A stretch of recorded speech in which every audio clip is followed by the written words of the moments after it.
करोति वाचालं लङ्घयते गिरिं यत्कृपात्तमहं वन्दे परमानन्दमाधवम्। श्रीमन्मदनगोपालं बृन्दारण्यपुरन्दरं श्रीगोविन्दं प्रपद्येऽहं दीनानुग्रहकारकम्। वन्दे मुकुन्दमरविन्ददलायताक्षं कुन्देन्दुशङ्खदशनं शिशुगोपवेशम् इन्द्रादिदेवगणवन्दितपादपीठम् वृन्दावनालयमहं वसुदेवसूनुम्।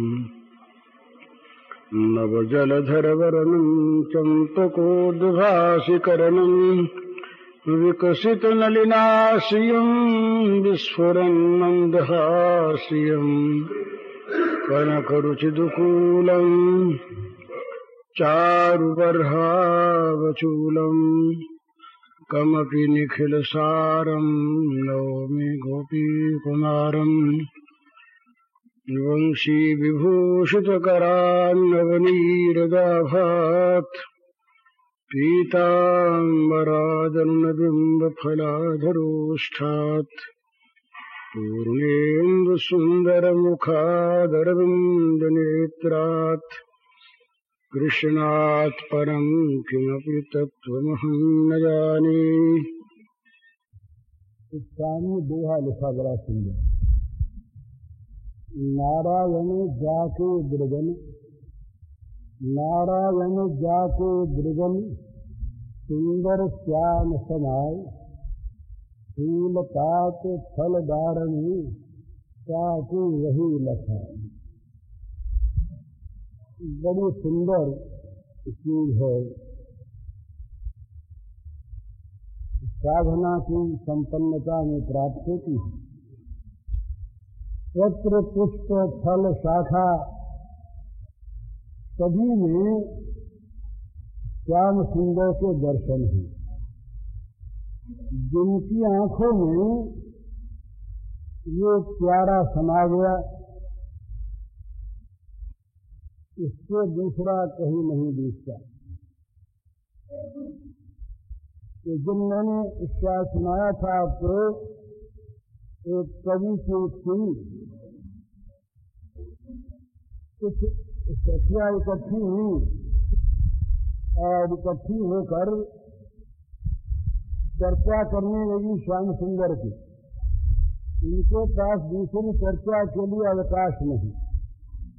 एक ही बात, जैसे आंखों में श्याम सुंदर, इसी प्रकार वाणी में भी श्याम सुंदर, इसी प्रकार मन में भी श्याम सुंदर। तो ये प्रश्न आया कि हमारा श्याम सुंदर काला कैसे हो गया, संक्षेप में कहता हूं। तो एक सखी ने बताया बड़ा सुंदर, कवि की सूझ है पर है बड़े सिद्धांत की चीज। कहा कजरारी अखियान में, कजरारी अखियान में बसे रहे दिन रात, इतम प्यारे हो सखी ताते सांवरदा। ये बड़ी सुंदर विनोद की बात तो है ही, और उनके प्रेम का बड़ा सुंदर निदर्शन भी है, पर सिद्धांत की चीज भी है। सीधी बात तो ये कि भाई काजल भरी आंखों में दिन रात बसा रहता है, इसलिए काजल लग लग के काला हो गया। एक काजल की कोठरी में रहे और काला न हो संभव कैसे? ये तो बिल्कुल सीधा अर्थ है। पर आंखों की पुतली में जो बसा रहता है वो सिद्धांत के चीज है। हमारी आंखों के सामने जो वस्तु आती है वही हमारी पुतली में बसती है। बोला जब जो आवे, गाय आए तो गाय, आदमी आए तो आदमी। तो गोपी की आंख में ऐसा जादू, इसकी आंख के सामने श्याम सुंदर के सिवा कोई आवे नहीं, और यदि आवे तो वो श्याम सुंदर हो जाए। कितना बड़ा प्रेम का चमत्कार। और इसको वैसे सिद्धांत मिले तो ये नाम पश्चिम सर्वत्र सर्वंच नहीं पश्यति तस्या हम न प्रणश्यामि सतमे न प्रणश्यति। आंखें मन सब और उस एक को ही देखते हैं, दूसरा कोई है ही नहीं। तो नारायण स्वामी का बड़ा सुंदर ये दोहा है कि जब आंखों में दृगों में भगवान श्याम सुंदर समा जाते हैं, वो सुंदर वो श्याम सुंदर आंखों में अपना स्थान बना लेते हैं, दूसरे किसी को आने नहीं देते। जिन आँखिन में वह रूप बसो उन आँखिन से फिर देखिए का। जिन आँखों में वो रूप बस गया उनको दूसरा कौन सा रूप खींच सकता है, किसकी ओर वो आंखें देख सकती हैं। आंखों का परम फल तो यही कि जिन आंखों ने श्याम सुंदर को देख लिया और जिसने देखा वो महाराज दिख गया। ये ठीक है, जिसकी आंखों ने श्याम सुंदर को एक बार देख लिया, आंख भर कर देख लिया, इसका सारा कुल, इसका सारा लोक परलोक, इसके सारे भोग मोक्ष सदा के लिए मिट गए। वो श्याम सुंदर का हो गया। मृगांगा में माइकल ने एक लिखा, उसका हिंदी अनुवाद किया। जिसने देखा कभी नयन भव मोहन रूप बिना बाधा, वही जान सकता है क्यों कर कुल कलंकिनी तो राधा। जिसने देखा कभी नयन भव मोहन रूप बिना बाधा, वही जान सकता है क्यों कर कुल कलंकिनी है राधा। कुल कलंकिनी बड़ा बुरा शब्द, और भले आदमियों के लिए, भली स्त्रियों के लिए, भले लोगों के लिए सर्वथा अग्राह्य। कुल कलंकी कौन हो, कुल को कलंक कौन लगाए, पर इसका अर्थ दूसरा है। जैसे चोरों के गिरोह में कोई आदमी चोरी से मुख मोड़ ले, चोरी करना छोड़ दे, तो वो चोरों के कुल का कलंक हुआ कि नहीं? चोर समुदाय में कलंक हो गया। हिरण्यकशिपु ने प्रहलाद से कहा बड़े जोरों से कि तुम हमारे कुल कलंक हो। हमारा ये दानव कुल सर्वथा और सर्वदा विष्णु विरोधी, उस कुल में तुम ऐसे कलंक पैदा हुए जो अपनी कुल परंपरा का परित्याग करके और भजने लगे असुर द्रोही को, तुम कुल कलंकी हो। इसी प्रकार ये सारे कुल का बंधन संसार के, संसार सागर के दोनों कूल रूपी, जो दोनों कुल इनमें जो फंसा हुआ है आदमी, वो इसे छुटकारा पाता है कब? जब श्याम सुंदर की ओर खिंचता है महाराज, जब भगवान का वो प्रबल आकर्षण होता है, जब उनकी मोहन मुरली बजती है, जब वो खींचते हैं किसी को अपनी ओर, तो सारा कुलमान, सारा लोक परलोक, सारी भुक्ति मुक्ति, सारा सुख दुख ये सब बह जाता है उस प्रवाह में, उस प्रेम सरिता के प्रवाह में। कुछ वहाँ अवशेष रह नहीं जाता। तो क्या हो गया, राधा ने बिना बाधा के उस मोहन रूप को देख लिया। जिसने देखा, कभी किसी काल में, आज भी, इसके बाद भी जो देखेंगे, माने भगवान के सच्चिदानंदमय सौंदर्य माधुर्य का, सुंदरता का केवल शरीर की सुंदरता नहीं है, ये तो बाह्य है। सुंदर तो आत्मा ही है, सुंदर तो भगवान ही है। तो जिसने उस सुंदर को, जिस अत्यंत मधुर को, जिस सौंदर्य माधुर्य सुधा निधि को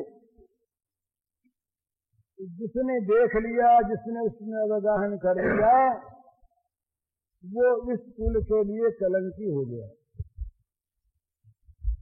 ये विषयों का कुल, ये भोगों का कुल और भोगों की कुल परंपरा,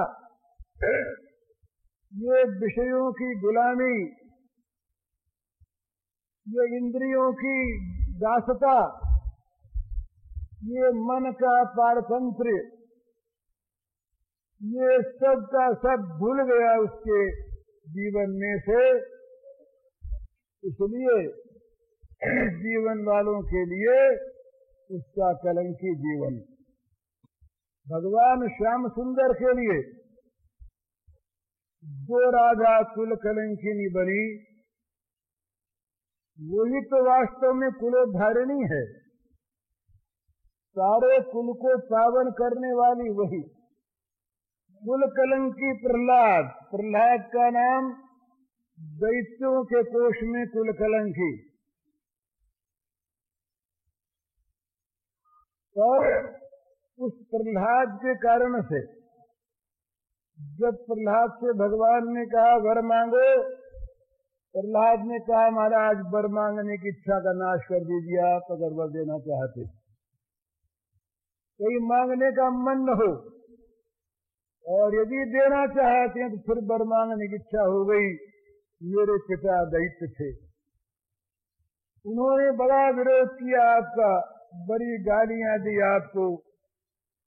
मेरे उस पिता पर क्षमा कर दें सरकार, मेरे उस पिता का उद्धार हो जाए, उसको दुर्गति न हो। भगवान प्रसन्न हो गए। भगवान ने सोचा देखो मेरे भक्त का जो स्वरूप यह है, जीवन भर जिसने सिवा मारने की चेष्टा के कुछ नहीं किया, विष दिया, हाथियों से कुचलवाया, सांपों से डसवाया, छत पर से नीचे डलवाया दिया, इत्यादि उत्पन्न कराया, कोई ऐसा कार्य नहीं जो कार्य प्रहलाद को मारने के लिए कठिन से कठिन, जघन्य से जघन्य न किया हिरण्यकश्यपु ने। आज हिरण्यकश्यपु की सद्गति के लिए उसी के अत्याचार से पीड़ित, जिसके लिए भगवान रो रहे हैं, देखा देर हो गई, क्षंतव्य मंगल ये मेरे सदैव विलंब, देखा मेरे आने में देर हो गई, तुम मुझे माफ करो। ये माफी मांगने वाले उन भगवान से प्रहलाद चाहता है उस पिता की सदगति। तो प्रसन्न हो गए भगवान, कहा प्रहलाद जहां तेरा जन्म हुआ, उसके एक पिता की कौन सी बात है, उसकी 21 पीढ़ियां कर गई। तो ये दैत्य कुल कलंक ने दैत्य कुल का उद्धार कर दिया। तो ये शब्दों को सुन करके डर जाते हैं लोग, राधा तो कुल कलंकिनी, तो हम कुल कलंकी कैसे बने। ये कुल कलंक ही तो कुलोज्ज्वल करने का साधन है परम। जो विषय संसार में फंसा हुआ यहाँ अयोग्य साबित हो गया, यहाँ जो नालायक साबित हो गया, जिसने झूठ से, बेईमानी से, अन्याय से, अत्याचार से धन कमाने की इच्छा छोड़ दी और फकीरी धारण करके दुख पाता हुआ, अपने कुल का, इस कुल का नाम डुबोता हुआ जो पहुंच गया भगवान के शरण में, इस प्रकार का जो कुल कलंकी, वही तो कुल का उद्धारक होता है। तो राधा, आज राधा का नाम लेकर के लोग करते हैं, गोपी का नाम लेकर के लोग करते हैं। गोपी ने पति को छोड़ा, प्रहलाद ने पिता को छोड़ा, भरत ने माँ को छोड़ा, विभीषण ने भाई को छोड़ा, बलि ने शुक्राचार्य गुरु को छोड़ा। तो छोड़ा किसके लिए? जो सबका परम पति है, जो सबका गुरु है, जो सबकी माता है, जो सबका भाई है, उसके लिए। पिता तजो प्रहलाद, विभीषण बंधु, भरत महतारी, बलि गुरु तजो संत ब्रज बनितनी, भय जग मंगलकारी। 5 नाम गिनाए। कहा भाई अपनी तो बात अलग, अपने तो हो ही नहीं ऐसा, पर यदि अपने कोई प्यारे से प्यारा भी ऐसा हो तो क्या करे? उस रामद्रोही का साथ छोड़ दे। क्यों? कि वो करोड़ों बैरियों से भी अधिक बड़ा बैरी है। जाके प्रियन राम दही, कबिए ताहि कोटि बैरी सम, यद्यपि परम स्नेही, जाके हे प्रियन राम दही। पिता तजो प्रहलाद, विभीषण बंधु भरत महतारी, बलि गुरु तजो कंस ब्रज बनितनी, भय जग मंगलकारी, जाके प्रियन राम रही। नाते नेह राम सुमनियत, स्वर्ग सुसेज जहानो, अंजन आँख जई फूटे, बहुत कहूँ कहाँ लो, जाके प्रियन राम रही। सुरमा क्यों लगाते हैं आँख में? आँख की रोशनी बहे, तो जो सुरमा आँख छोड़ दे वो सुरमा दूर से हटा देने लगे। इसी प्रकार हम किसी के माता हैं, किसी के पिता, किसी के भाई, किसी गुरु, किसी के पति, और यदि अपने उन संबंधियों को हम नरक में ढकेलने का आयोजन करते रहें तो क्या हम उनके स्नेही हैं? सदिए ताहि कोटि बैरी सम, करोड़ों बैरियों के समान हम त्याज्य हैं। तो ये त्याग कर देने वाले क्या कुल कलंकी थे?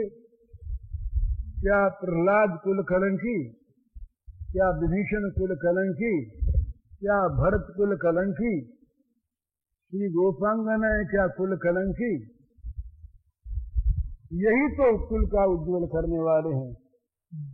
जिन लोगों ने अपने भगवान के लिए अपने आप को समर्पित कर दिया, उसको पाकर पृथ्वी धन्य हो गई, उसको पाकर कुल उज्ज्वल हो गया, उसको पृथ्वी में पाकर पृथ्वी के लोकपाल देवता सब परम पुलकित हो गए, इतर लोग नाचने लगे। ऐसा आता है कि जब किसी कुल में किसी भक्त का, वैष्णव का उदय होता है तो पितर लोक में नाच मच जाता, सब पितर नाच उठते हैं तो हमारे उद्धार की बेला आ गई।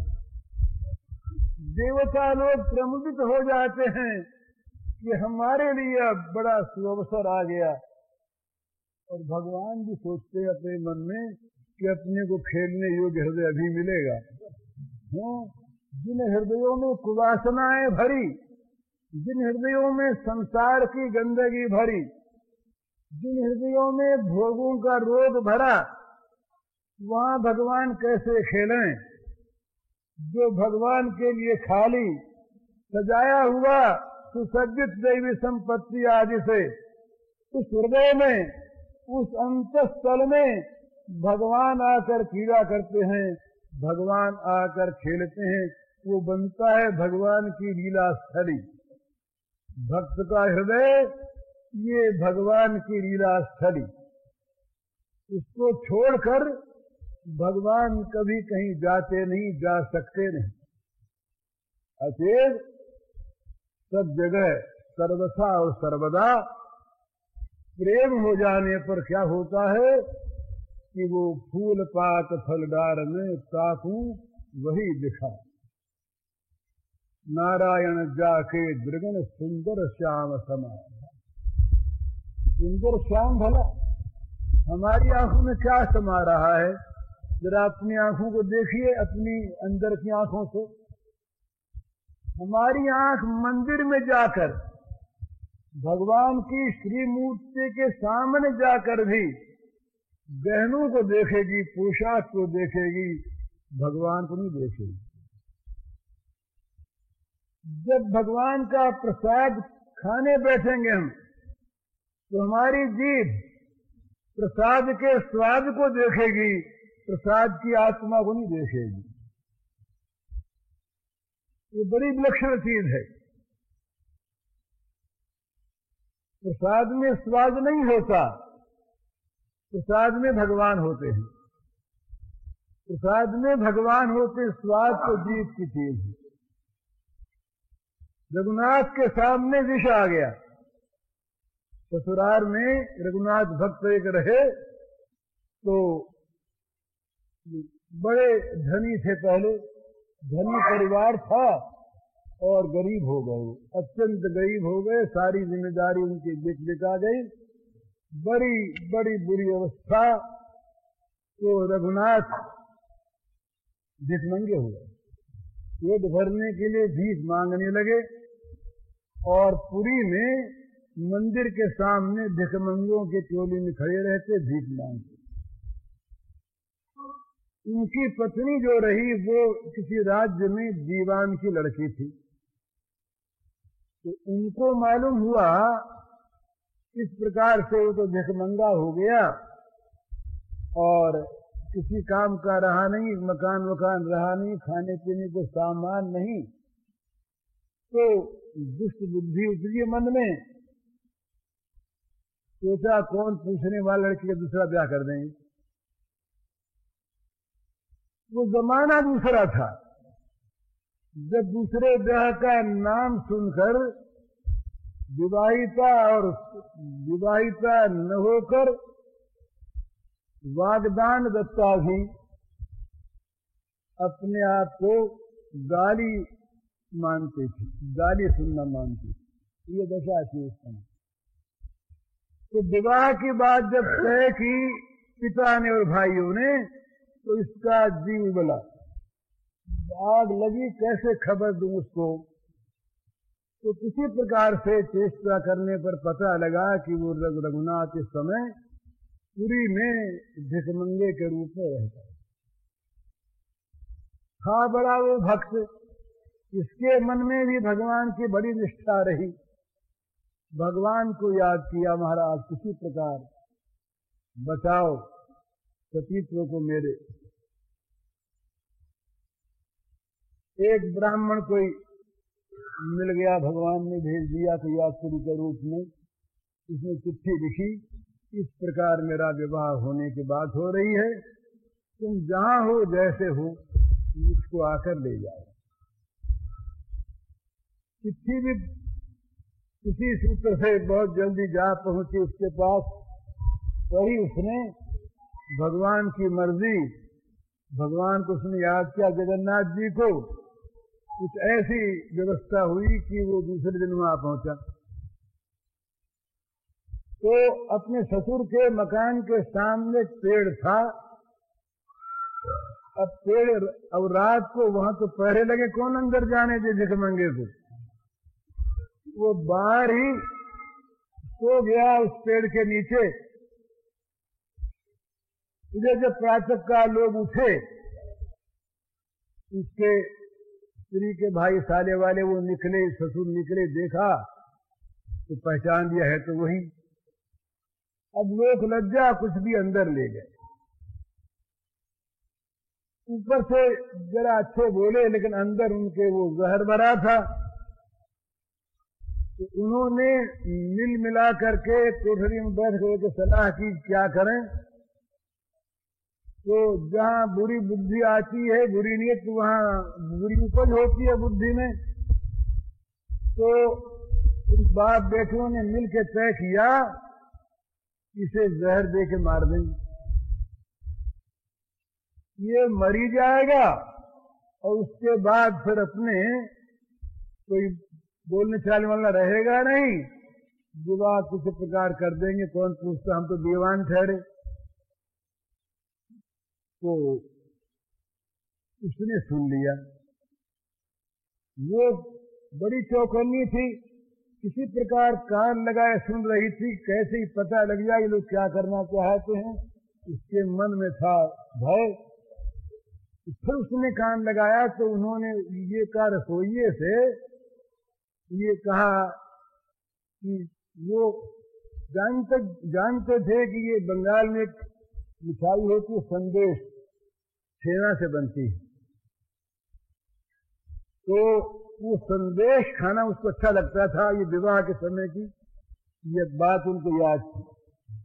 तो रसोइया से कहा कि एक काम करो, ये जो विष है ये संदेश में मिला दो और संदेश सबसे ऊपर रख दो, तो सबसे पहले इसी को वो खाएगा और बड़ा ये जबरदस्त जहर है, खाते मर जाएगा। ये सब बात तय हो गई, उसने सुन लिया। अब ये दशा उसकी कि उसके पति को तो रखें अलग, उसको रखें अलग, मिलने दे नहीं, जाने दे नहीं। उसके मन में बड़ी खलबली मची। सोचा क्या करें, किसी प्रकार बचाना तो चेष्टा करें। उसने पत्ते पर लिख दिया कि ये जहर है, खाना नहीं। और उस पत्ते को किसी प्रकार रसोई के साथ मिल मिला कैसे भी उस संदेश में खोस दिया। जब थाली गई तब अब वो बड़े आव भगत के साथ, अब उनको सारी स्कीम ठीक, खा लेगा, खाते मर जाएगा। रात का समय, रात को इसको करा देंगे, सवेरा होते कह देंगे भाई रात को हैजा हो गया, किसी प्रकार कुछ हो गया, मर गया, अब क्या करें। इस प्रकार सारा वो तो सोचे बैठे हो ही गया काम। तो उसके सामने उठा जाने लगा। तो उसने कहा कि हम तो भगवान का प्रसाद लिया करते हैं। उनका प्रसाद कैसे? बोले हमारे ठाकुर जी हैं, उनके भोग लगा दो। उनके साथ छोटे से ठाकुर जी थे झोली में, ठाकुर जी के भोग लगा दिया। उसके सामने थाल आ गया। अब वो थाल को रखा गया चौकी पर, वो खाने बैठा था। उसने उठाया संदेश, सबसे पहले वो ऊपर था। उसने एक पत्ता खोसा हुआ, उसने पत्ते को निकाला, देखा कुछ लिखा हुआ है। उसमें लिखा था जहर है, खाना नहीं। अब उसके मन में एक बात पैदा हुई कि जहर है या प्रसाद है। भाव तो यही परीक्षा होती है आदमी की कि भगवान के भोग लग के आया है। हमने ये कहा इनसे कि हम भोजन नहीं करते, हम तो प्रसाद खाते हैं। तो जो जहर भगवान के भोग लग गया, वो जहर मेरे लिए भोजन नहीं, प्रसाद है। और प्रसाद खाने में ये सोचने वाला दिल कैसा, इसके खाने से मर जाना है। उठ गई मन से बात। वो बेचारी बाहर खड़ी देख रही, कांप रही वो दूर से कि कहीं खा न ले।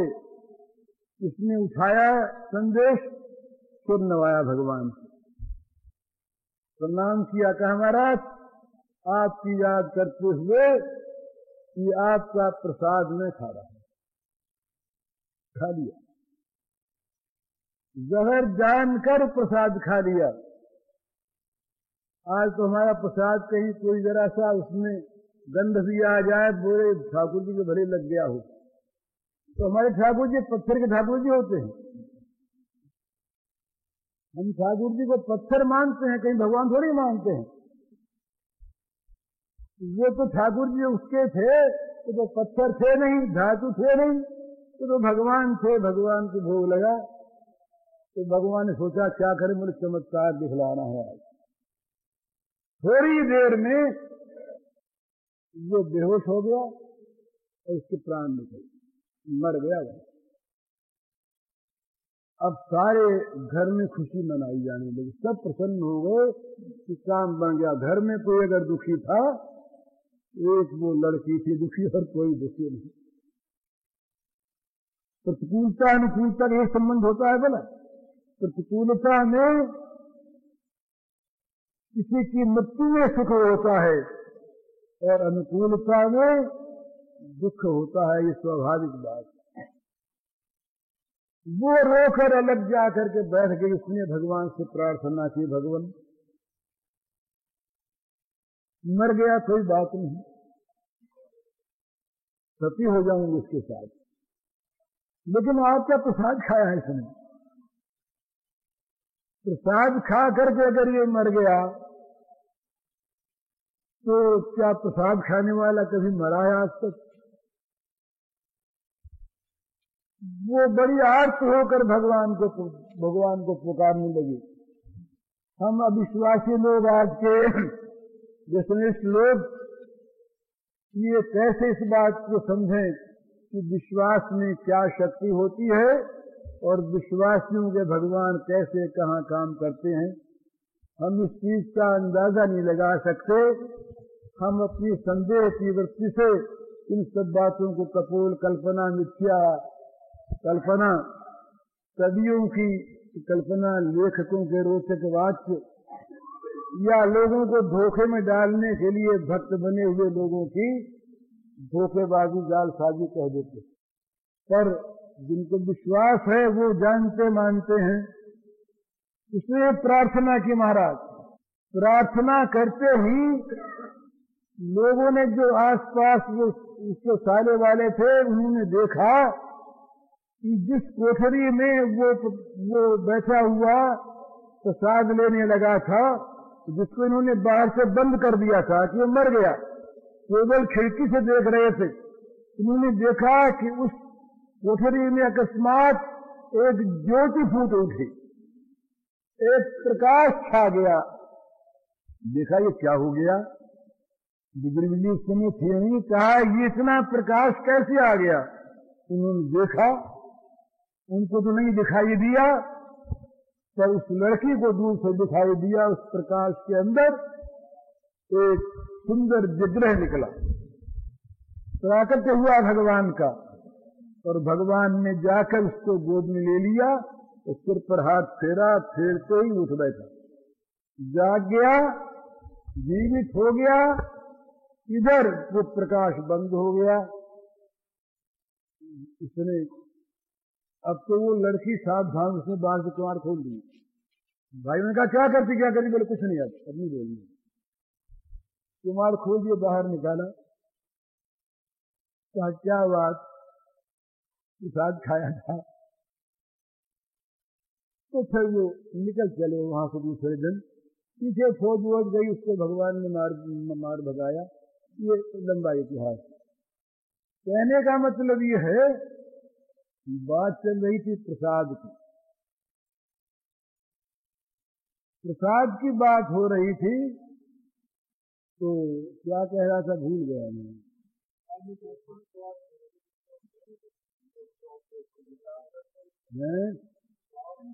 हाँ, हम लोग स्वाद देखते हैं, हम लोग स्वाद में उस वस्तु के आत्मा बने। हम लोग प्रसाद का स्वाद देखते हैं, प्रसाद में भगवान को नहीं देखते। हम लोग मूर्ति में गहने देखते हैं, मूर्ति के अंदर रहे भगवान को नहीं देखते। हम लोग किसी अच्छे संगीत में स्वर देखते हैं, उस संगीत का आत्मा जो रस है वो नहीं देखते। हम लोग किसी अच्छे फूल में फूल का सौंदर्य देखते हैं, पर उस सौंदर्य का जो मूल है, जहां सुंदरता आई, जिसको लेकर फूल सुंदर बना, उसको नहीं देख पाते। फल का मिठास देखते हैं पर फल के आत्मा को नहीं देखते। पर जिनकी आंखों में, जिनके जीवन की आंखों में, जिनके हृदय की आंखों में श्याम सुंदर समा जाते हैं, उनको फूल पात फलदार में ताकू वही दिखाए। फूल में, पत्ते में, डाली में, पत्र में, सब में श्याम सुंदर दिखाई देते दूसरा कोई नहीं।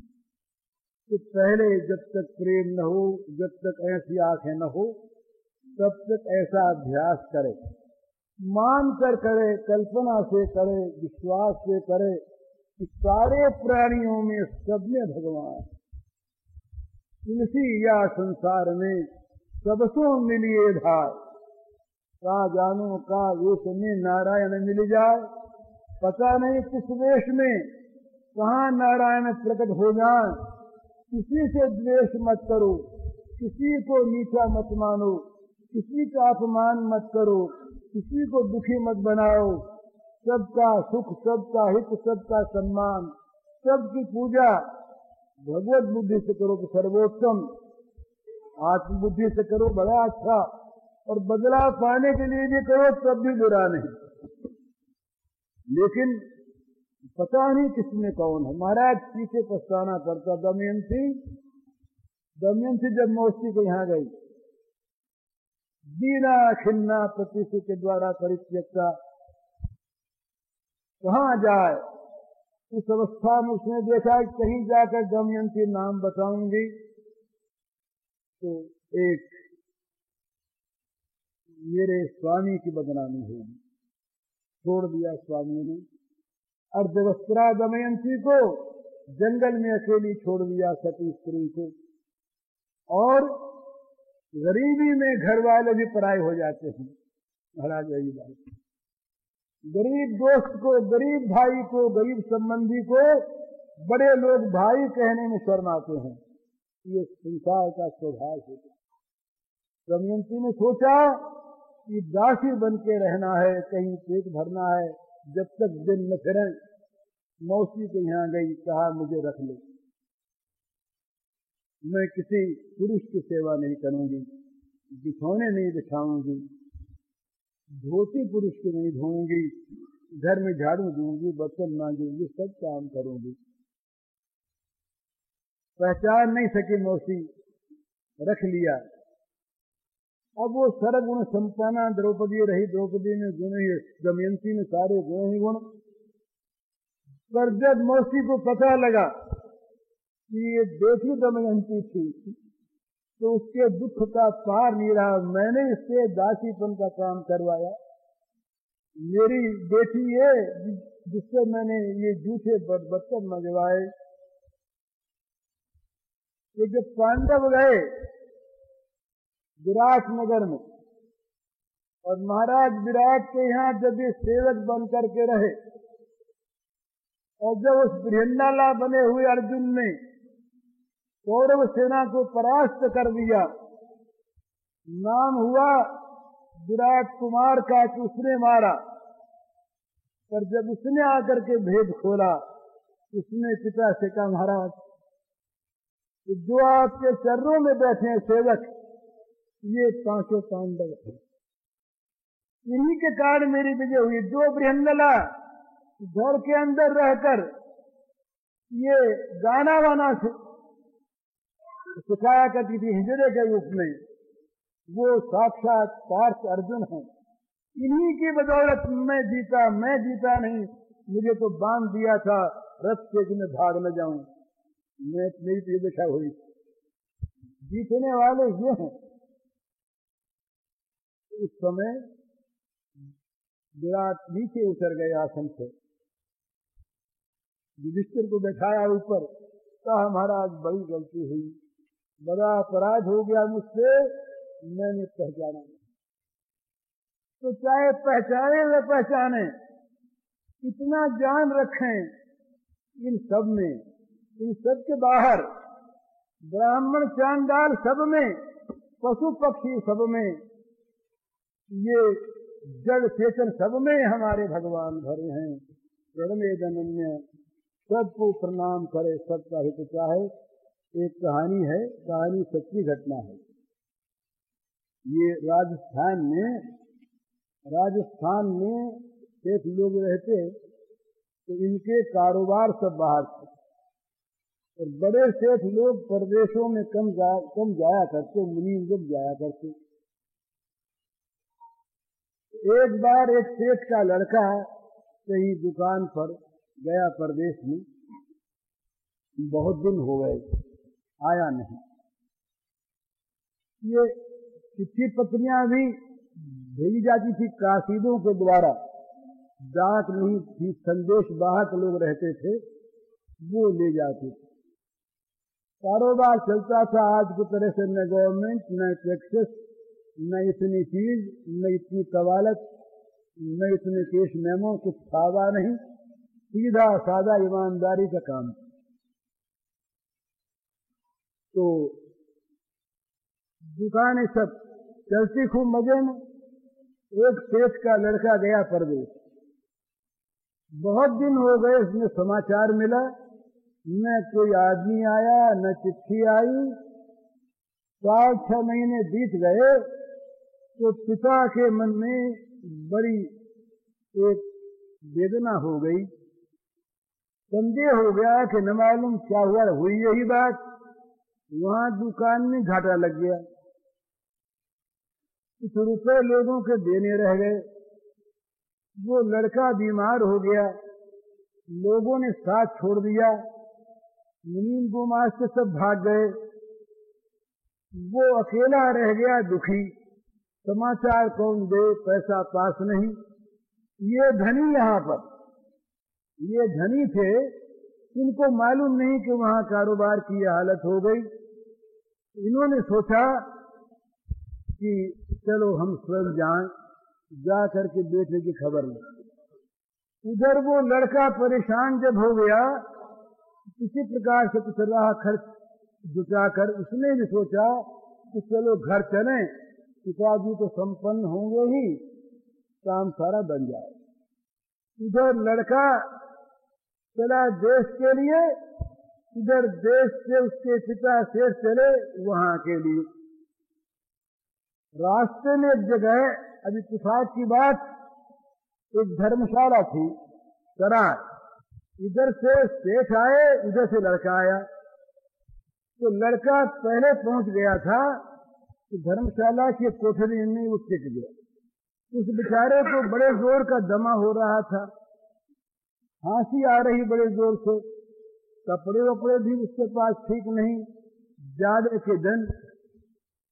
तो वो एक कोठरी में अंदर से बंद करके बेचारा बैठा था, खांस रहा, खांसी आ रही जोरों से, नींद आती नहीं, सो सकता नहीं। कुछ देर के बाद सेठ आए। सेठ ने धर्मशाला के लिए बुलाया, कहा हमें एक कमरा अच्छा मिल चाहिए। इनको वो जानता, कमरा खोल दिया। अच्छा, ऊपर वो कमरा था उस कोठरी के बगल में ही। सेठ आराम से सो गए। अब उस बेचारे को तो खांसी आवे, तो परेशान था रोज के मारे, उसको खांसी आवे, इनको नींद आवे नहीं खांसी में। तो बुलाया मैनेजर को, बोले ये किस कम वक्त को हमारे बगल में तुमने जगह दे दी है, निकाल उसको भी, रात भर खों करता रहेगा, नींद हराम हो गई हमारी। तुम भी ऐसे ही, ऐसे आदमी को टिका देते हो, रोग फैलता है। शिक्षा की बात भी, शासन की बात भी, डर की बात भी, सब व्याख्यान दे दिया उन्होंने, निकाले बाहर। मैनेजर ने कहा बाबूजी बेचारा गरीब मालूम होता है, अभी लड़का ही है, तो देखने में बड़ा अच्छा मालूम होता है, अच्छे घराने का होगा, खांसी बेचारे को हो गई, तो पढ़ा क्या लेता आपका नाना, एक अदने आदमी के लिए हम अपनी हराम करें, तो तुम जैसे आदमी को ऐसे कामों के लिए प्रोत्साहन दे, ये नहीं हो सकता। अलग कर दे, उसको बाहर निकाले। दूसरी कौड़ी दे दी, तब उसको खांसी तो आती रही। सेठ ने फिर बुलाया, बोले देखो तुम बात नहीं मानोगे तो हम तुम्हारे सेठ को चिट्ठी लिख देंगे, तुम्हारी नौकरी चली जाएगी। ये यात्रियों को तकलीफ देने के लिए तुमको यहाँ रखा है। भले आदमी आकर के उतरो और तुम उनके आराम तकलीफ का कोई ख्याल न करो, और ऐसे गंदे लोगों को अपने टिका लो अंदर। जय गया बेचारा। उसने उसको कहा कि भैया तुम बाहर जाके कबूतरे पर सो जाओ। उसने कहा भैया बड़ा जाड़ा लगता है, हमारे पास कपड़े हैं नहीं, खांसी पहले ही हो रही है, बाहर कैसे जाए, नींद कैसे आवेगी, जाड़े के दिन बोले कुछ भी हो, हमें अपना पेट देखना है, अब नौकरी देखेंगे तुमको, तुम्हारी जान को देखेंगे। निकाल दिया बाहर। वो बाहर आकर बेचारा उस पर कबूतरे पर बैठ गया। खांसी और बढ़ी, परेशान बेचारा। सवेरे तड़के ही उस सेठ उठे कम्बल उम्बल ओढ़कर और जंगल जाने लगे लोटा लेकर हाथ में। पाखाने वाखाने थे नहीं उस जमाने में। जंगल जाने लगे, बाहर फिर वो बैठा, वहीं खांसी आ रही। बोले मरा नहीं, अब भी खो करता है। रात भर हो गई, अंदर तो परेशान, बाहर निकले तो यहाँ वही परेशानी। वो बेचारा आंखों में आंसू आ गए, बोला नहीं। सेठ लौट करके आए, कुछ उजियाला हो गया, फिर खांसी आ गई। फिर कुछ कहने लगे। किसने कहा बाबूजी मैं भी भले घर का लड़का था, मेरे पिता भी बड़े धनी थे और शायद धनी हैं। मैं गया परदेश, मेरे घाटा लग गया, मैं लौट रहा हूँ, आप मुझ पर खींचते क्यों हैं? आवाज लगी, पहचानी हुई थी। और किस पास आगे देखा, अब तो दंग रह गई। बोली ये तो लड़का ही मालूम होता है मेरा। अरे राम कुमार तू? रो पड़ा। बोले पिताजी आप? अब दोनों के रोने का पार नहीं है। अब उस पिता के पश्चाताप का क्या ठिकाना है। अरे राम, कितना बड़ा हत्यारा मैं, कितना बड़ा पापी मैं, कितना बड़ा अन्याय करने वाला मैं। अपने लड़के को, बीमार लड़के को कपड़े देने दूर रहे, दवा का प्रबंध करना दूर रहा, सेवा करना दूर रहा। निर्दयी मैं, वज्र हृदय, मैंने उसको बाहर निकलवा दिया। कितना पाप किया। लगा रोने। वो बेचारा, उसने कहा नहीं पिताजी आपको मालूम नहीं था, आपने पहचाना नहीं, इसलिए गलती हो गई। अब तो बेटा था ही, उसको घर दे सब किया कराया, पर क्या वो किसी का बेटा नहीं था? उनका न सही बेटा, किसी बात का तो बेटा वो था ना, कोई तो पिता उसके थे ना। वो अगर अपने मान लेते कि मेरा बेटा, तो क्या अर्थ था? उसके दुख में अगर वो सहानुभूति दिखलाते तो क्या बुरी चीज थी? और उसे कहीं भगवान मान लेते तब तो फिर क्या कहना है महाराज। उसके लिए भगवान उसमें से प्रकट हो जाते। सच्ची बात। ऐसे ईसाइयों में संत हुए कई, सेंट फ्रांसिस, रानी एलिजाबेथ, इन लोगों का जीवन जब देखते हैं तो हृदय झुक जाता है इनके चरणों में, जिन्होंने आजीवन कोढ़ियों की सेवा की, अपने जीवन का बलिदान दिया।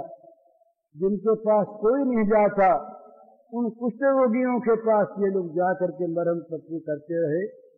धन्य कहना दूसरी बात और करना और बात। तो यदि हम सब में भगवान देखने लगते और वो शेष अगर देखने वाला होता, मानने वाला होता, तो क्या उसके द्वारा दुर्व्यवहार होता? मैं पहचाना बेटे को तो क्या है, वो एक आदमी तो है, वो दुखी तो है। अरे न सहायता की हमने, न सेवा की हमने, पर उसको दुख में क्यों डालते हम? हमारा वज्रहृदय कैसे होता? पर होता क्या है, हम भगवान को नहीं जानते पहचानते, इसलिए हमें जगत में सब पराये दिखते हैं, सब दूसरे। हमारा जो स्व है, इस छोटी सी सीमा में आकर सीमित हो जाता, इतने हम। यूरोप में तो आजकल फैमिली का अर्थ बहुत संकुचित हो गया। यूरोप में माँ बाप फैमिली में नहीं है, वो फैमिली मेंबर्स नहीं है, बड़े बच्चे फैमिली मेंबर नहीं है, स्वयं उनकी पत्नी और छोटे बच्चे, जैसे गाय बैलों के वो होते हैं ना, गाय का जो एक बयान का बच्चा वो तो बेटा, और नई अगर दोबारा ब्याह हुई तो पहले बच्चे से कोई प्रेम नहीं रहता। ये पशुता जब मनुष्य में आ जाती है तो मनुष्य फिर मनुष्य नहीं रह पाता। देवता की बात अलग रही, भक्त ज्ञानी और प्रेमी की बात तो अलग रही। तो जब भगवान के प्रेम में मस्ती आती है, जब भगवान का प्रेम आंखों में छाकर प्रेम रूप भगवान को हृदय में ले जाता है, जब छलकने लगता है प्रेम समुद्र हृदय का, तब वो आंखों में आकर भर जाता है। प्रेम के आंसू बहते हैं और सर्वत्र श्याम सुंदर के दर्शन होते हैं। तो उस गोपी की काजल की आंखों में भगवान बसे कैसे? सिद्धांत की बात, वो गोपी की आंख ऐसी बन गई जिसको सर्वत्र सर्वदा और सर्वथा केवल अपने श्याम सुंदर ही दिखते और कोई कहीं दिखता नहीं, कोई कहीं उसकी कल्पना में नहीं आता। तो जब ऐसा हृदय हो जाता है तो इसके पहले ये जगत के सुख दुख ये बड़ी कठिन चीज है। तुम सारे सुखों को, सारे दुखों को स्वरूप से सुख बना करके सुखी हो जाए, यह संभव बात है भला? संसार के सारे दुखों को हम स्वरूप से सुख बना लें, ये कभी किसी का आज तक हुआ नहीं, होगा नहीं, हो सकता नहीं। एक देवी रही, उसका लड़का मर गया, तो बुद्ध भगवान के पास वो पहुंची, बहुत जगह गई, इकलौता लड़का था, बड़ी दुखी रही, बड़ी दुखी माँ का हृदय। एक बेटा, तो किसी ने कहा कि बुद्ध भगवान आए हैं, उनके पास जाओ, वे भगवान हैं, ये सब कुछ कर सकते हैं। गई, वो पहुंचे उनके पास।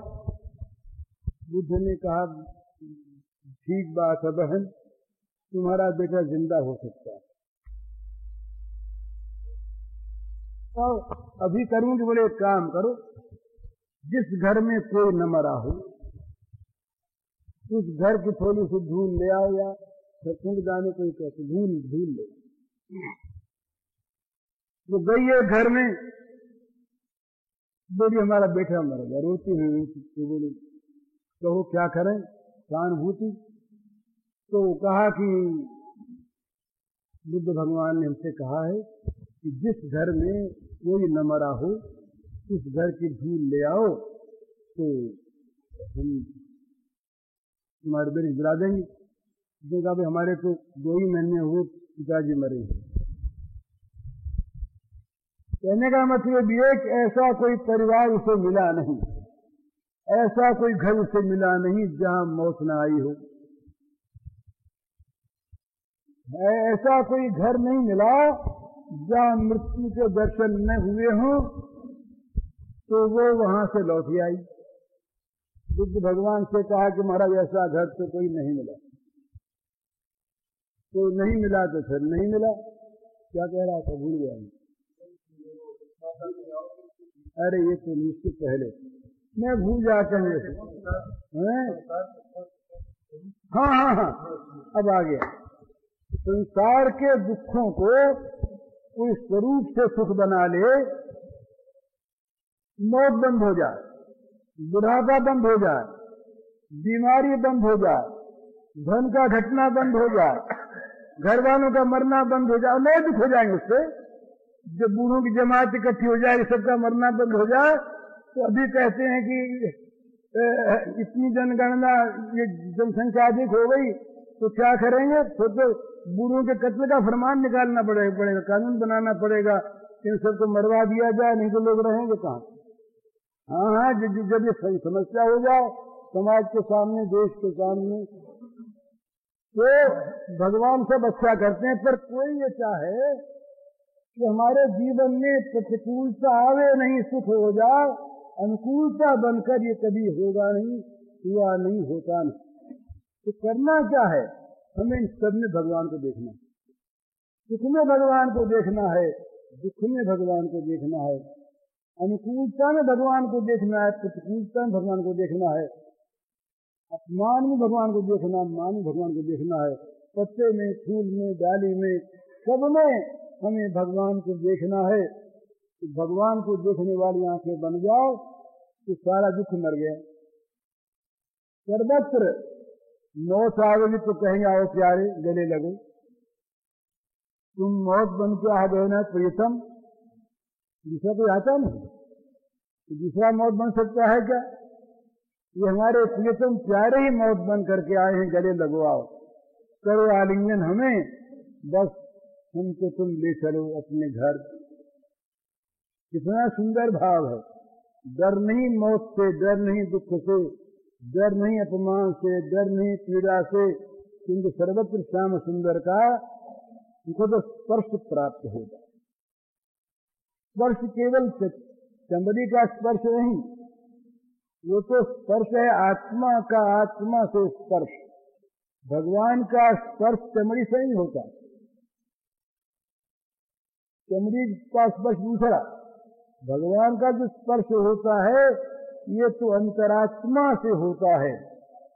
सवेरे अपने कहा था ना, वो आत्मा रामो चरी रमत, रास में आत्मा राम ने रमण किया, आत्मरमण किया। तो ये क्या चीज है? बस यही भगवान को सर्वत्र देखना है, सर्वत्र पाना है। इसके पहले करना क्या है? बस वही बात, आंखों में श्याम सुंदर को समाया देना है। ये साधना है, हमारी आंखों में श्याम सुंदर आ करके बस जाए। इसका साधन क्या है? कल्पना से हम सर्वत्र पहले श्याम सुंदर को देखना शुरू करें, कल्पना से। तो होगा क्या? श्याम सुंदर सत्य है, श्याम सुंदर सब में है, श्याम सुंदर वो प्रत्यक्ष ही है, सदा है, एक आवरण आया हुआ। हमने जहां उनको देखने की चेष्टा की, देखने की प्रबल इच्छा की, हमारी प्रबल इच्छा देखते ही भगवान उस पर्दे को हटा लेंगे, कह देंगे हटाओ, यही चीज हर लीला है महाराज, हटाओ। क्या होगा? भगवान के और इस जीव के बीच में, ब्रह्म के और इस जीव के बीच में जो माया का पर्दा है, जो माया का एक आवरण है, जिसको लेकर हम भगवान को नहीं देख पाते। नाहं प्रकाश सर्वस्य योग माया समावृतः, योग माया से समावृत भगवान सब तो नहीं दिखाई देते। माया का पर्दा प्रसारित हुआ, पर्दा हटा कि भगवान तो वहां थे ही, हैं ही। तो जब हम चाहेंगे, हमारी ख्वाहिश सच्ची होगी, हमारी इच्छा तीव्र और पूर्ण होगी, अनन्य होगी, तो तत्काल पर्दा हट जाएगा। प्रत्येक फूल की कली में, प्रत्येक पुष्प की गंध में, प्रत्येक फल के तरुलता के सौंदर्य में, प्रत्येक सरसरिता में, प्रत्येक पर्वत पेड़ों में, प्रत्येक प्राणी में, प्रत्येक स्थान में, प्रत्येक परिस्थिति में, प्रत्येक वस्तु में हमें मंगलमय भगवान के दर्शन होंगे, प्यारे भगवान के दर्शन होंगे। श्रेष्ठ भगवान, परम पृष्ठ भगवान हमें तुरंत मिल जाएंगे, सब जगह मिल जाएंगे। तो ऐसी आंख बनाने, आंख बनाने का अर्थ क्या है? यही कि सर्वत्र भगवान को सदा सर्वदा हम देखने का प्रयत्न करें, और जो भी चीज हमारी इस देखने की क्रिया में बाधक हो, जो भगवान को न देखने दे, तो जगत को ला के सामने रख दे, भगवान से हमारे चित्त को हटा दे और भोगों में लगा दे।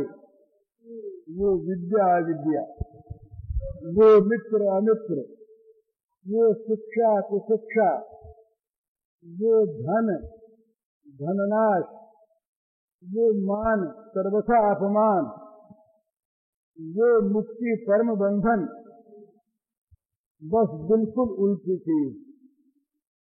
ये मान ले आदमी, जो भगवान में लगा दे वो साधन, जो भगवान से हटा दे वो असाधन, जो भगवान में लगा दे वो अपना परम प्रिय बंधु। तुलसी सो सब भांति परम हित, पूज प्राण से प्यारो, जासो हो सनेह राम पद, एको मतो हमारो। मीराबाई को कहते हैं चिट्ठी लिखी तुलसीदास जी ने, इसका अंतिम पद यह है कि सो सब भांति परम हित, यही सब प्रकार से हमारा परम हितैषी, यही पूजनीय, यही प्राण से प्रिय, जासु हो सनेह राम पद, जिसके कारण से, जिसके द्वारा भगवत चरणारविंद में हमारा स्नेह, हमारा प्रेम हो जाए, बस यही ग्राह्य, बाकी सब त्याग। हरिओम। पूज्य श्री भाई जी के इस प्रवचन का शीर्षक है आंखों में श्याम समा जाएं, और इसका कैसेट संख्या है 9।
वाचालं लङ्घयते गिरिं, यत्कृपात्कमहं वन्दे